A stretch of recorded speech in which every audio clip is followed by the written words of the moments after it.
조선의 왕과 왕비를 모신 종묘.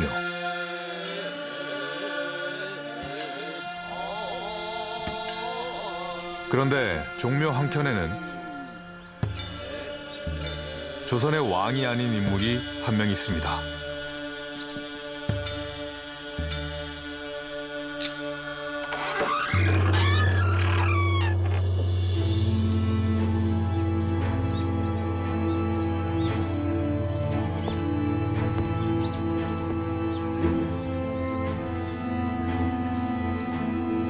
바로 고려 제31대 왕 공민왕.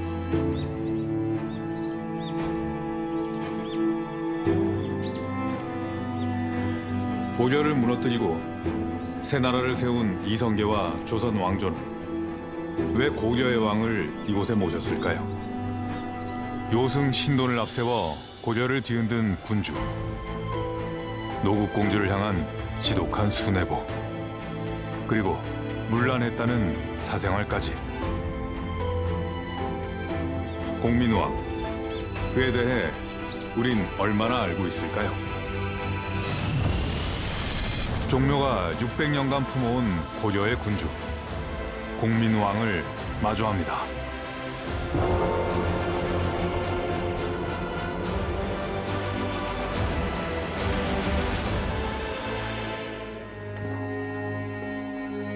고려와 몽골 제국은 정치 문화적으로 긴밀하게 얽혀 있었다. 몽골 제국은 끈질기게 고려를 침략했다. 30년간 이어진 처절한 전쟁 끝에 고려 원종은 제국의 거대한 그늘 속에 편입되는 길을 택한다.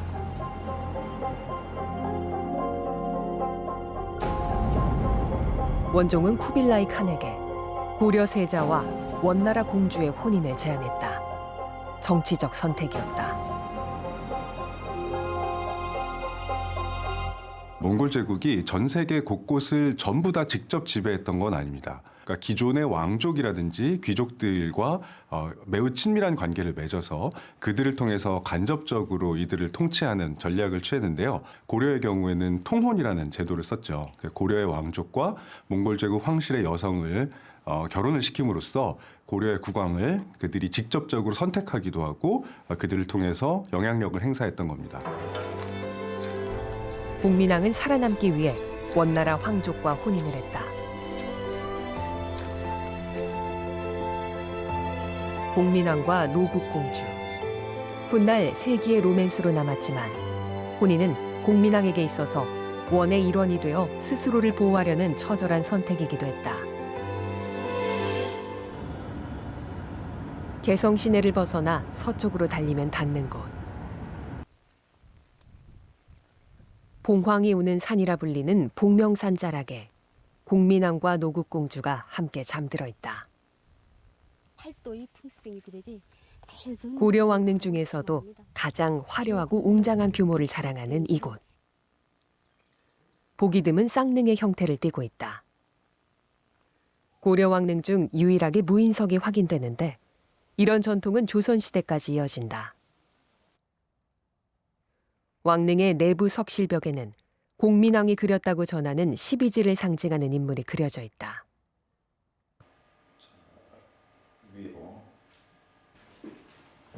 천장의 북두칠성은 사후 세계와 인간의 삶이 이어진다는 고려의 믿음을 드러낸다. 그리고 또 하나, 공민왕의 능과 노국공주의 능을 잇는 통로가 발견되기도 했다.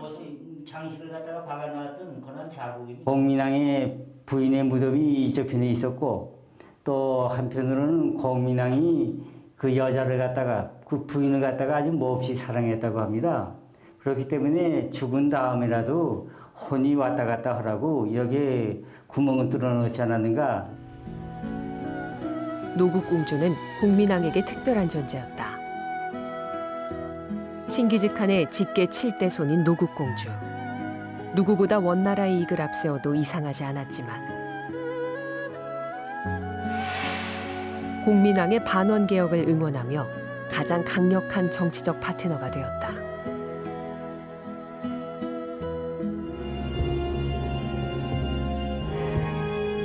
당시 사료는 공민왕을 이렇게 평가하고 있다.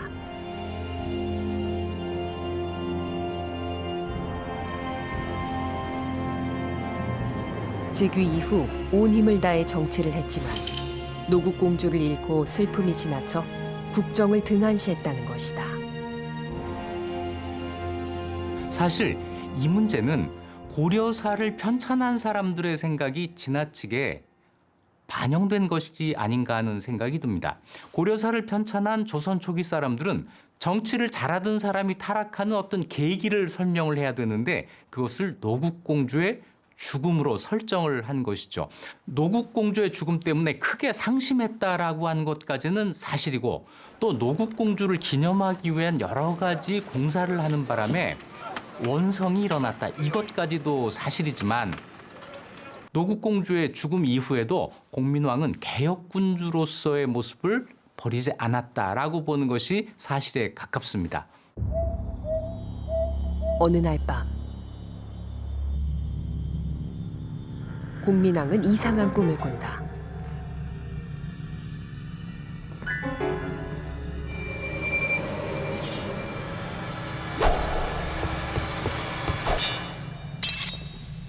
왕의 목숨을 구할 사내가 등장한 것이다. 대체 저자는 누구기에 나를 대신해 칼을 들었지?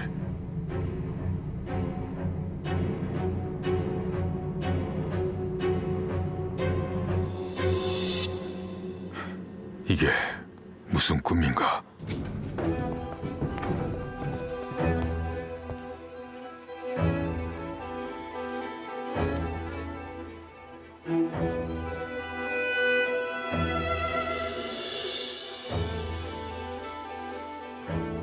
꿈에서 본 바로 그자다. 공민왕은 승려 편조에게 신돈이라는 새로운 이름을 하사하고 7가지의 관직과 칭호를 한꺼번에 내렸다.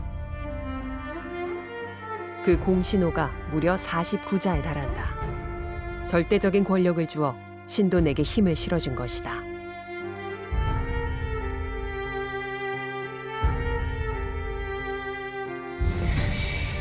공민왕은 신돈을 개혁의 칼로 사용하기로 결정했다.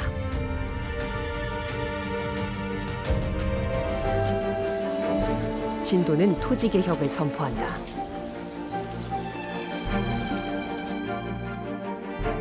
근래 기강이 무너지고 탐욕이 난무하니 종묘와 학교, 창고와 사사, 녹전과 군수전은 물론 대대로 이어온 전민까지 권세가들이 빼앗아 점유하였다. 백성을 노예로 삼았으며 역을 피해 도망한 자들까지 숨겨 거대한 농장을 이루었다. 이에 전민 변정도감을 설치하여 이를 바로잡고자 한다. 전민을 변정한다. 그러니까 빼앗긴 토지는 주인에게 돌려주고 억울하게 노비가 된 사람들은 풀어주고 이런 일들을 하는 도감이라고 보시면 됩니다. 공민왕 때의 이 개혁 정치가 우리가 주목할 만한 이유는 뭐냐면 이 전민 변정도감을 가지고 실질적으로 제대로 좀 수행을 했다라고 평가를 받고 있기 때문입니다. 백성들은 신돈을 향해 성인이 나왔다며 환호했다. 신돈은 고독한 군주를 지탱해주는 신하이자 동지였다. 왕의 전폭적인 지지 아래 신돈의 칼날은 밝게 빛났다. 하지만 어둠도 짙어졌다. 조선시대에 편찬된 삼강행실도 당시 고려의 상황이 기록돼 있다.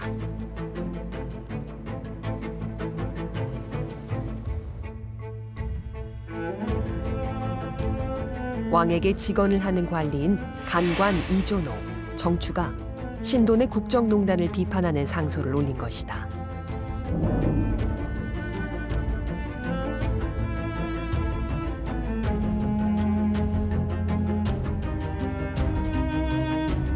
두 사람은 좌천돼 유배를 가게 된다.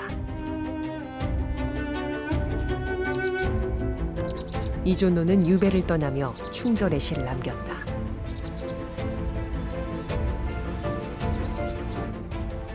개혁이 성공적으로 추진되었을 때 권력이 신돈에게 집중되는 것도 피할 수 없는 일이었습니다. 신돈이 스스로 왕이 되려 한다. 이런 소문이 있었고 신돈을 비난하는 상소가 하루가 멀다 하고 올라온다. 지금껏 이 종이들이 저들의 기득권을 지키려는 발버둥인 줄 알았는데 이젠 나를 향한 경고 같다.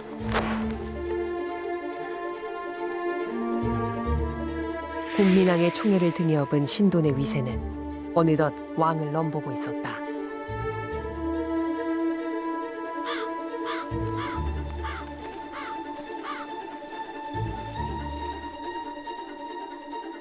신돈은 탐욕의 늪에 빠져들었다.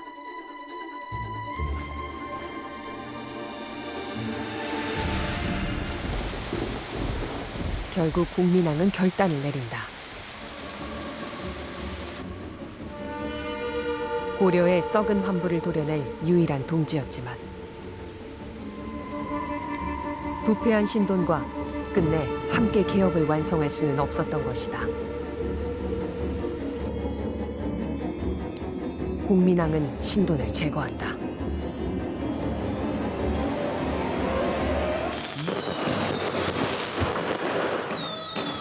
그는 새로운 집단을 조직한다. 명문세도가의 자제들 중 미소년만 뽑아 구성한 친위기구 겸 교육기관, 자제위였다. 자제위에는 한 가지 숨겨져 있는 중요한 사실이 있습니다. 자제위에 선발된 사람들, 홍윤, 권진 이런 사람들이 모두 그 시점에서 고려의 최고 문벌의 자제들이라고 하는 사실입니다. 아마 공민왕은 젊은 시절에 원에서 경험했던 캐식 제도를 생각했던 것으로 보입니다. 이 사람들을 인질로도 활용을 하고 다른 한편으로는 이 사람들이 공민왕의 개혁 의지를 공유할 수 있도록 하게 한다는 이런 생각을 했던 것으로 보입니다. 그런데 공민왕의 이 계획은 실패로 끝나죠. 사료에는 공민왕이 자제위 미소년들과 연애를 즐기며 남색에 빠졌다는 기록이 전한다. 찬란했던 개혁군주는 어느새 비극의 길로 접어들고 있었다.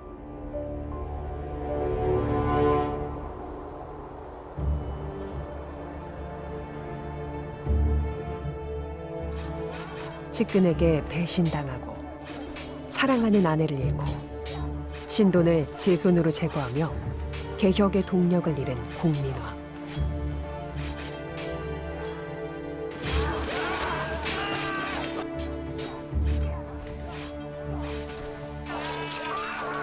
그의 침소에 죽음의 그림자가 드리웠다.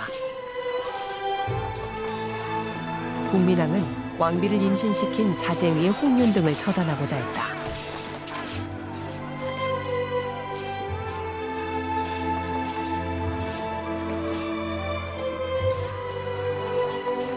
하지만 계획이 누설되며 되려 그들의 손에 시해당하고 만다.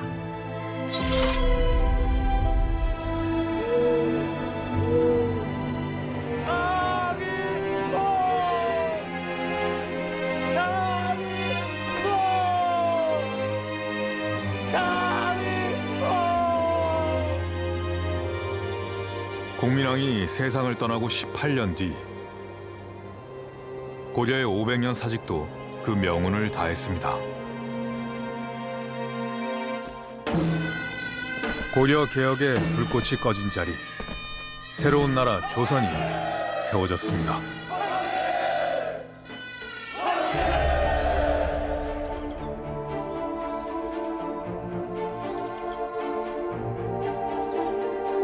공민왕과 신돈이 다시 세운 성균관. 새로운 인재들과 함께 무너진 고려를 바로잡으려 했지만 그 개혁은 미완에 그칩니다.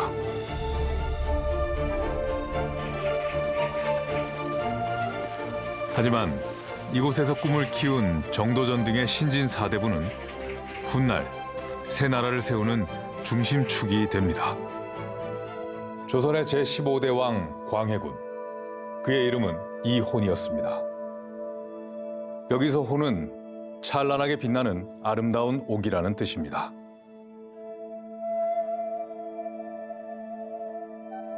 한때 온 나라의 기대를 한몸에 받은 세자가 있었다.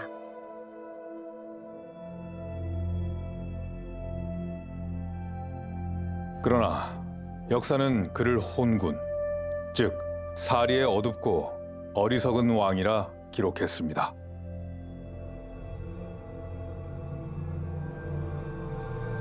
훗날 세상은 그를 패륜군주로 낙인 찍었다.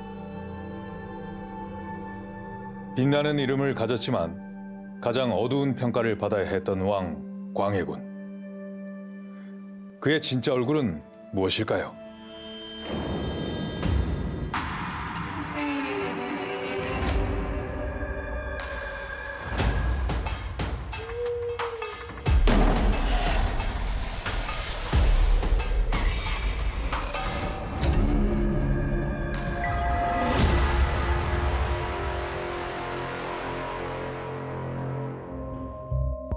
도원수, 오직 패하지 않을 방도를 찾는데 힘쓰라. 명과 후금 사이에서 중립외교를 표방했던 것으로 알려진 광해군. 관형, 볼관, 형세, 형세를 잘 보고 향배를 결정하라. 광해군의 사실은 실리적 외교 이런 걸 언급할 때 가장 대표적으로 이제 드는 논리인데요. 명나라에 대한 존숭 의식이 상당히 강해져요. 조선을 다시 만들어준, 재건해준 은혜, 제조지은이라는 논리가 계속 사실은 이어져요. 제조지은을 잊지 마소서! 제조지은을 잊지 마소서! 잊지 마소서! 제조지은을 잊지 마소서!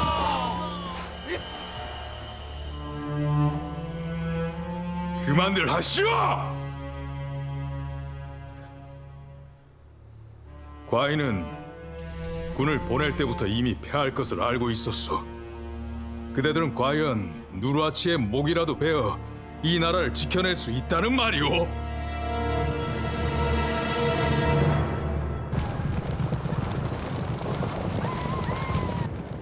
후금은 명을 넘어섰다. 사르우 전투는 그 새로운 질서를 알리는 서곡이었고 대륙에는 화려한 청나라의 시대가 열렸다.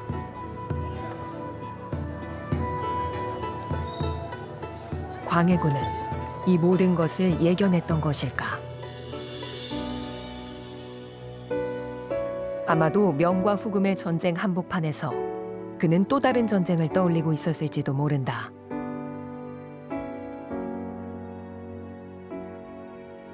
나는 두 눈으로 보았다. 임진년 이 강토가 불타는 것을.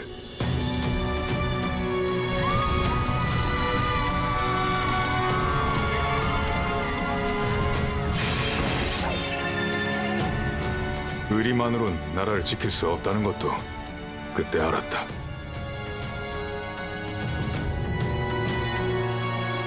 대국의 눈치에 기대어 나라의 운명을 맡길 수는 없다. 조선은 스스로 강해져야 한다. 광해군이라는 왕의 모습을 우리가 기억을 할 때 가장 중요한 포인트 중에 하나가 임진왜란때 직접 참전 활동을 했던 그런 인물이에요.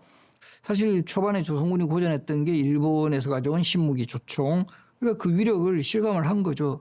그래서 우리도 저런 형태의 그 총도 필요하고 요즘으로 치면 이제 자주국방 이런 성격이 있는 그런 정책들을 추진을 했고 그 성과가 화기도감의궤에 반영이 되어 있다 이렇게 볼 수 있습니다. 화기도감의궤는 유일하게 광해군대에만 편찬됐다. 국방력 강화에 대한 강력한 의지가 엿보이는 대목이다.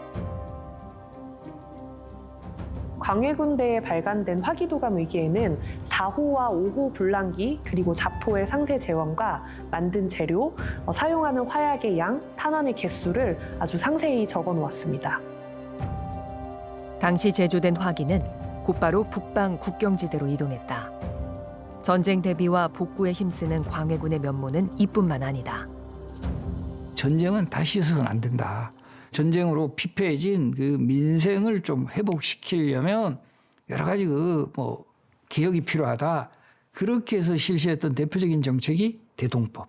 그래서 요즘으로 치면 세제개혁이죠. 이 백성들의 세금 부담을 확 낮추어주는 그런 정책을 실시했고 광해군은 민생을 돌보기 위한 여러 개혁을 추진했다.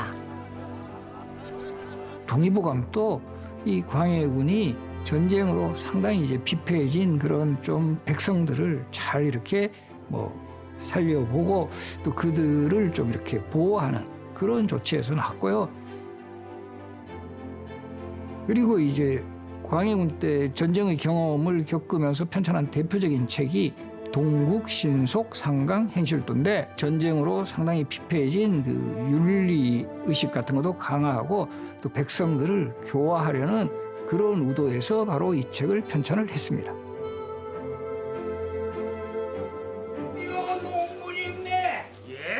완전한 회복은 아니었지만 백성들의 삶은 서서히 안정을 되찾아갔다.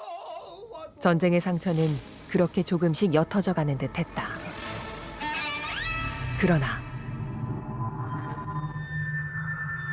광해군은 성군으로 남지 못했다.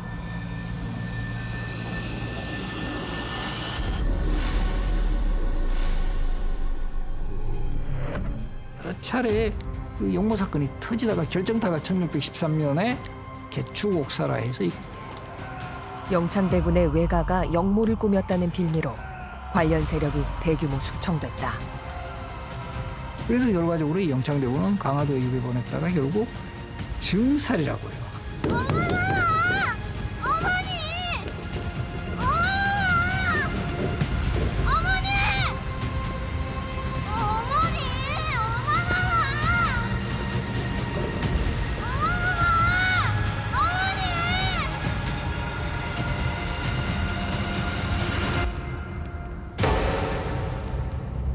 여론이라는 게 있잖아요. 야, 어떻게 저렇게 어린 동생을 잔인하게 죽여? 이러면서 이 광해군에 대한 폐륜 또는 폭군 이미지가 확 굳어지고 소위 개축옥사 이후에 완전히 이제 광해군 때는 소수 측근만으로 이렇게 전국이 운영되는 이런 형태고 이 과정에서 가장 정말 엄청나게 충격을 받은 분 누구예요? 어린 아들을 잃은 어미. 인목대비는 오로지 기도에 의지한 채 긴 시간을 처절하게 견뎌냈다. 인목대비가 필사한 금광명 최승환경에는 먼저 떠난 아들의 명복과 남은 가족의 무사함을 비는 마음이 담겨 있다. 조색, 서방, 극락, 세계, 수척괴락, 나무아미, 답을. 영창대군이 죽은 후 4년. 결국 인목대비는 대비 호칭을 박탈당하고 서궁에 유폐된다. 임진왜란으로 경복궁이 불탄 후 왕이 머무르는 궁궐은 창덕궁이었다. 그러나 광해군은 이곳을 꺼리고 새로운 궁궐을 짓기 시작했다. 대규모 궁궐 공사가 쉼없이 이어졌다. 광해군은 공사 중단을 청하는 신하들을 물리쳤고 무엇보다 백성들의 고통에 무심했다.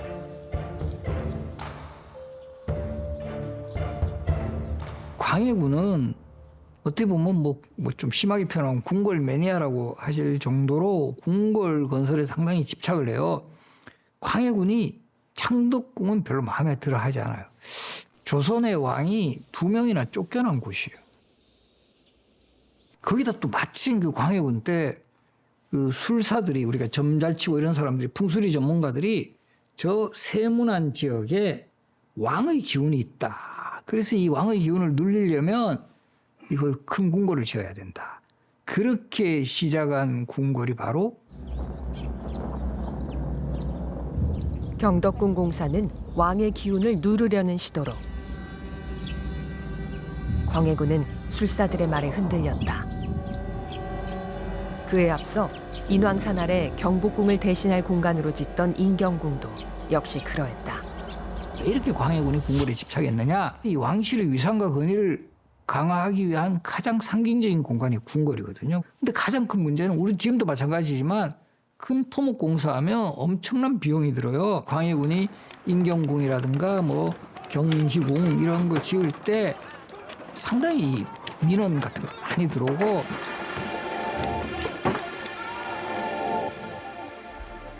개혁군주 또는 폭군. 두 얼굴의 시작은 임진왜란 당시 세자 시절로 거슬러 올라간다. 임진왜란이라고 하는 비상시국을 당해서 더 이상 지금 왕이 파천하는 상황에서 어떻게 될지 모르잖아요. 만일을 대비해서 요즘 말로 말하면 보험 들는 기분으로 그 세자를 이제 책봉을 빨리 해놔야 한다. 당정이 굉장히 심할 때에도 불구하고 그럼 세자는 누가 제일 좋겠는가? 그러면 전부 이구동성으로 광해군이라고 그랬죠. 모범생이에요. 공부도 열심히 하고. 임진왜란 발발 직후 비상시국. 적자도 장자도 아닌 광해군은 단지 뛰어난 자질만으로 세자로 책봉됐다.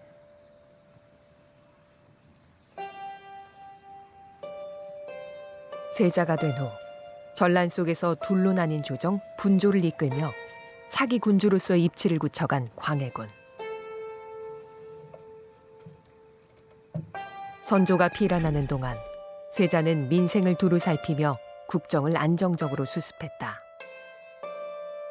광해군에 대한 민심이 좋아지고 선조의 인기가 땅에 떨어지니까 더 이상 이건 아들 부자 관계로 보면 안 되고요. 이제는 자기 왕위를 직접 노릴 수 있는 가장 무시무시한 잠재적인 정적이 되는 거예요.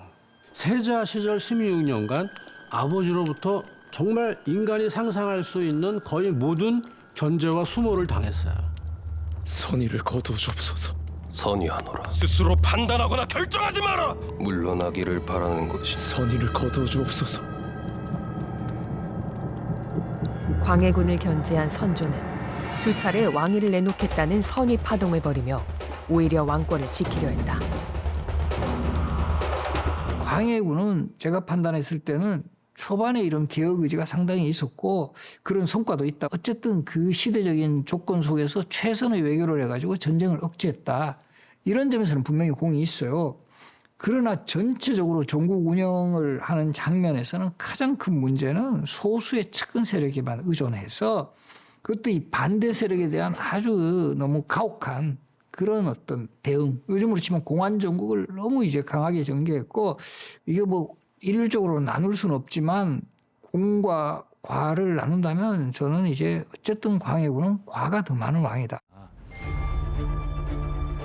용서할 수 없는 폐륜 군주에서 사대를 벗어난 실리 외교를 펼친 군주로 민생 안정을 위해 개혁을 추진한 왕으로까지 재평가되었다.